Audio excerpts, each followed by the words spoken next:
सभी प्रेमी जनों को जय श्री परमानंद। जब से मनुष्य इस धरती पर आया है, अनेक प्रश्न उसके मन में उठते रहे हैं, जैसे वह कौन है, किसने उसे बनाया है, उसका यहाँ आना एक स्वाभाविक क्रिया है या उसको बनाने वाला कोई और है। यदि उसको बनाने वाला कोई और है तो इसके पीछे उद्देश्य क्या है। इन्हीं सभी प्रश्नों को लेकर गुरु महाराज से प्रार्थना की तो यह इस चैनल के बनाने का उद्देश्य सिद्ध हुआ। आप सभी से प्रार्थना है कि स्वयं के कल्याण के लिए चैनल को सब्सक्राइब करें तथा अन्य औरों के भले के लिए शेयर अवश्य करें। जय श्री परमानंद। स्वागत है आप सभी का संत मत सत्संग बगुला के इस मंच पर। गुरु महाराज, आज का प्रश्न बनारस से है। राजेश त्रिवेदी जी हैं और उनका प्रश्न है कि जीवन का परम आनंद क्या है। कृपया इस पर प्रकाश डालें। प्यारी प्यारी आत्माओं, आज का जो प्रश्न है पुनः बनारस से आया है। पिछली बार एक बिटिया का प्रश्न था, आज एक हमारे भाई का है। राकेश द्विवेदी जी हैं। तो उन्होंने प्रश्न किया है जो मेरी समझ में आया है कि इस जीवन का परम आनंद क्या है। इस जीवन का परम आनंद क्या है। तो एक शब्द में इसको यदि दर्शाया जाए तो परमेश्वर की प्राप्ति ही इस जीवन का परमानंद है। इस जीवन का जो परमानंद है वो परमेश्वर की प्राप्ति है। और परमेश्वर की जो प्राप्ति है यही हमारे जीवन का मूल उद्देश्य होना चाहिए। हमें उस परमपिता परमेश्वर ने, उस मालिक ने यहां यही जानने के लिए भेजा है कि उस परम आनंद को प्राप्त करो। कहां? संसार में जाके, मृतलोक में जाकर।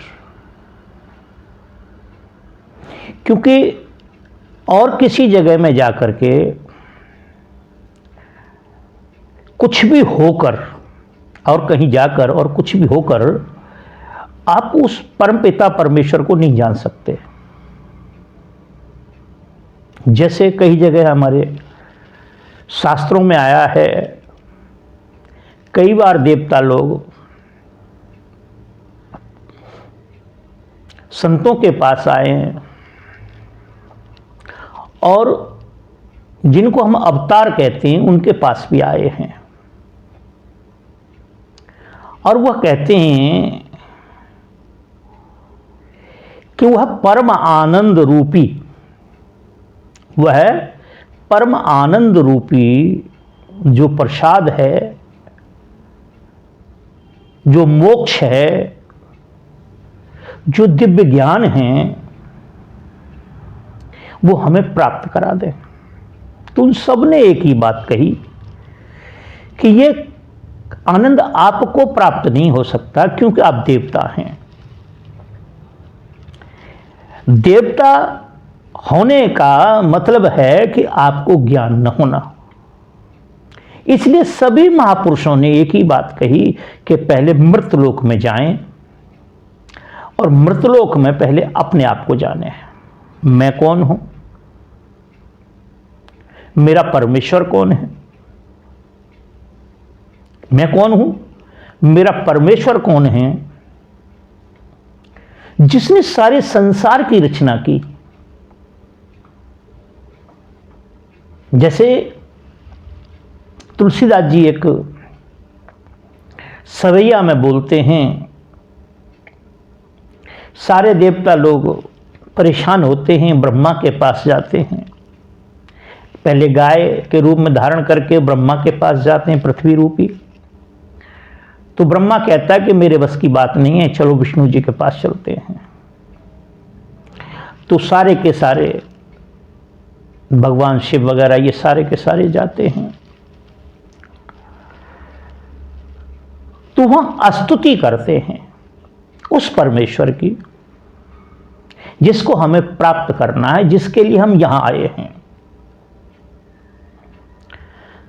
ब्रह्मांड निकाया निर्मित माया, रोम रोम प्रति वेद कहे।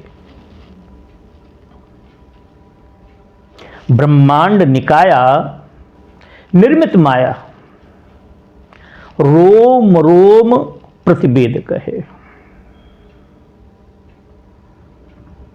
उसके तुरंत ही बाद कहते हैं कि जे सृष्टि उपाई, जिसने सृष्टि का निर्माण किया, जे सृष्टि उपाई त्रिविध बनाई, संग सहाय न दूजा। इस सृष्टि बनाई त्रिगुणों से, त्रिगुणी सृष्टि में उसने कोई साथ नहीं लिया। संग सहाय न दूजा। तो उस परमेश्वर के जानने के लिए वह कहते हैं कि मृतलोक में जाओ, और मृतलोक में जाकर के फिर आप किसी संत की शरण में जाएं, संत की शरण में जाएं। कोई राजाओं की कथा गाने वाला ना हो, किसी जाति विशेष का ना हो, कोई व्यापारी ना हो, केवल संत हो, शांत हो, जो हमें आध्यात्म की तरफ ले जाए, उस परमपिता परमेश्वर की तरफ ले जाए। उसके पास जाएं तो वह आपको ज्ञान देंगे, ज्ञान से आपको वैराग्य होगा, रागों की समाप्ति होगी। और जब रागों की समाप्ति होगी तो वह संत आपको उस परमेश्वर रूपी, वह परमेश्वर रूपी जो नाम है, उसको आपको प्रदान करेंगे। वो जो नाम है उसको प्रदान करेंगे, वो तरीका बताएंगे। प्रदान तो कुछ देना लेना कुछ नहीं होता है, केवल समझाना होता है, बताना होता है। और वो कौन सा नाम है? गुरु नानक देव जी कहते हैं, नानक नाम चढ़दी कला। नानक नाम चढ़दी कला। हे नानक, वो नाम क्या है? चढ़दी कला। चढ़दी कला का अर्थ है कि जब हम आंख बंद करके बैठते हैं तो हमारी सूरत ऊपर चढ़ती है। कहां? उस नाम के साथ। कहां? उस परमेश्वर के पास, जो इन आंखों से नहीं देखा जा सकता है, इसका अनुभव किया जा सकता है।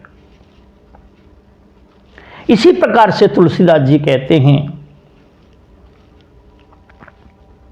कि कहां लगे वर्णऊ नाम बढ़ाई, कहां लगे वर्णऊ नाम बढ़ाई, राम न सके नाम गुण गाई। जो महापुरुष हैं, दशरथ के पुत्र हुए, संसार में आए, अज्ञान का खात्मा किया, उनके लिए भगवान शंकर कह रहे हैं पार्वती से कि कहां लगे वर्णऊ नाम बढ़ाई, मैं नाम की प्रशंसा कहां तक करूं। राम न सके नाम गुण गाई। जो दशरथ के राम हुए हैं, जो मेरे ईश्वर हैं, वह भी उस नाम के गुणानुवाद को नहीं कर सकते। नाम लेत भव सिंधु सुकाई, करहु विचार सुजन मन माही। हे सज्जनों, मन में विचार करो। तो वह नाम आपको प्रदान कर देंगे, वह तरीका आपको बता देंगे, और वह नाम ही सत्य में परमेश्वर का स्वरूप है। सत्य में वह जो नाम है वह परमेश्वर का स्वरूप है। जैसे ये बाहरी जितने नाम हैं, जितने बाहरी नाम हैं, वो सारे मिलकर उस नाम की बढ़ाई नहीं कर सकते, उसके बराबर नहीं हो सकते। और जब वो नाम की प्राप्ति हो जाती है और फिर जब हमारी सूरत ऊपर चढ़ने लगती है तो संसार के काम तो ऐसे ही ठीक हो जाते हैं। करोड़ों यज्ञ करने पे, अरबों गायों को दान देने पे, पूरा जीवन कोई पैसे वाला सदामृत को खोल दे तो उसका पुण्य भी इतना अधिक नहीं हो सकता जो एक बार नाम के कहने से हो जाता है। ऐसा संत महापुरुषों ने दर्शाया है। तो हमें उस नाम को जब हमको प्राप्ति हो जाएगी, गुरु महाराज उसकी प्राप्ति करा देंगे, परमेश्वर के स्वरूप को हमें जब समझा देंगे, उस नाम को दे देंगे, तो फिर हम बैठ करके ना आराम से भजन सुमिरण करेंगे।